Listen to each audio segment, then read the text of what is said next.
फेरों का 8वां वचन। स्वाति ने इसी साल शहर के कॉलेज से पढ़ाई पूरी की है और अब उसके लिए जगह जगह से रिश्ते आने लगे हैं।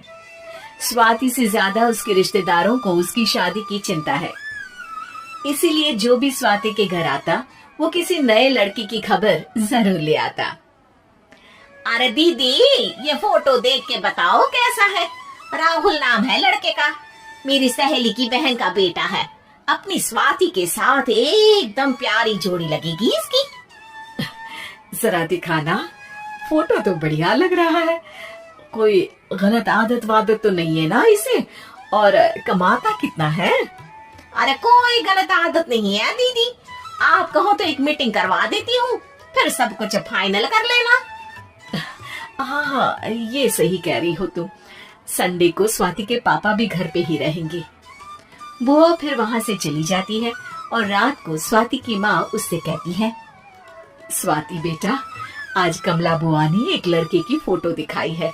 संडे को वो लोग मिलने आ रहे हैं, तैयार होना तुम बेटा। अरे मम्मी, आप कहाँ कमला बुआ के चक्कर में आ जाती हो? अभी इतनी जल्दी कोई शादी वादी नहीं करनी है मुझे।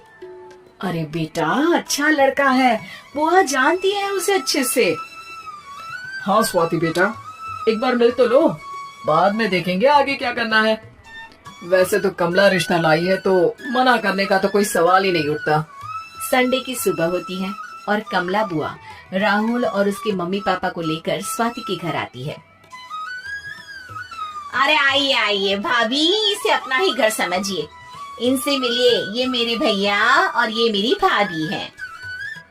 नमस्ते भाभी जी, ये है हमारा लड़का राहुल, सरकारी नौकरी की तैयारी कर रहा है ये। वैसे आपकी बेटी कहाँ है? अरे स्वाति बेटा, बाहर आ जाओ। वैसे कितनी पढ़ाई की है स्वाति ने? जी, पोस्ट ग्रेजुएट है हमारी बेटी साइंस में।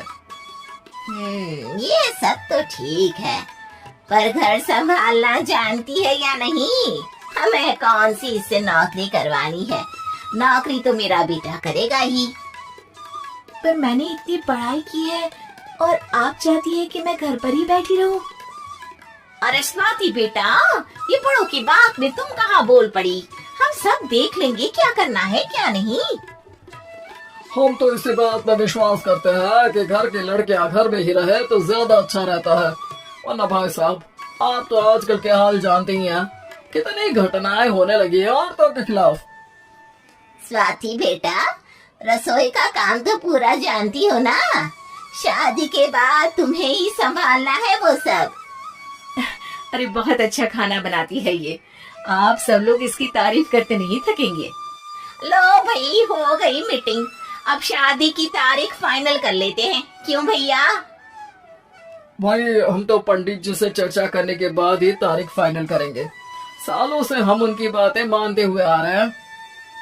लड़के वाले और कमला बुआ की बातें सुनकर स्वाति एकदम नाराज हो जाती है और उसे लगने लगता है कि शादी के बाद उसे घर पर ही बैठना पड़ेगा। लेकिन घर वालों के आगे उसकी एक नहीं चलती और उसे शादी के लिए हाँ कहना पड़ता है। शादी का दिन आ जाता है और सब मंडप में जमा होते हैं। अब फेरों का समय हो गया है, अब कन्या अपने वर से 7 वचन मांगेगी। आप किसी धार्मिक आयोजन में जाएं तो मुझे भी ले जाएंगे। आप मेरे माता पिता का भी बराबरी से सम्मान करेंगे, हमेशा मेरा साथ निभाएंगे। आपको दोनों परिवार की जिम्मेदारियां बखूबी निभानी होगी। हर जरूरी बात में मेरी भी राय लेंगे।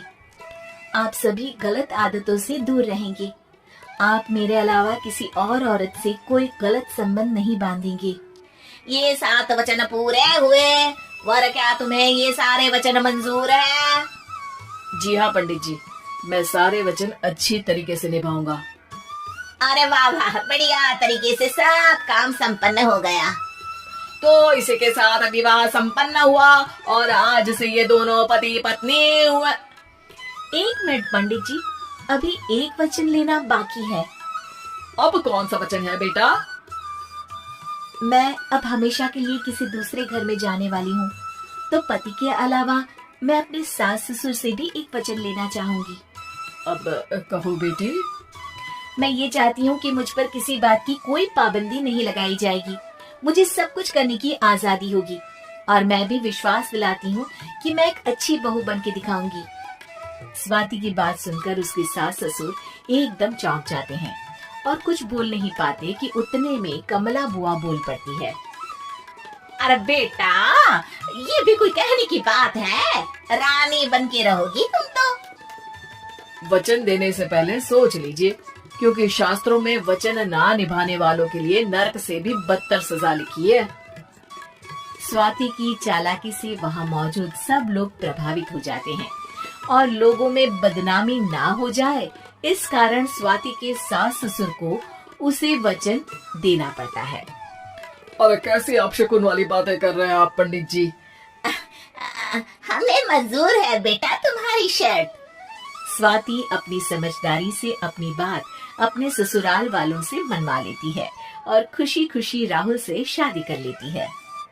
अब से हर शादी में मैं खुद 8 वचन दिलवाऊंगा। ओम मंगलम मंगलम मंगलम।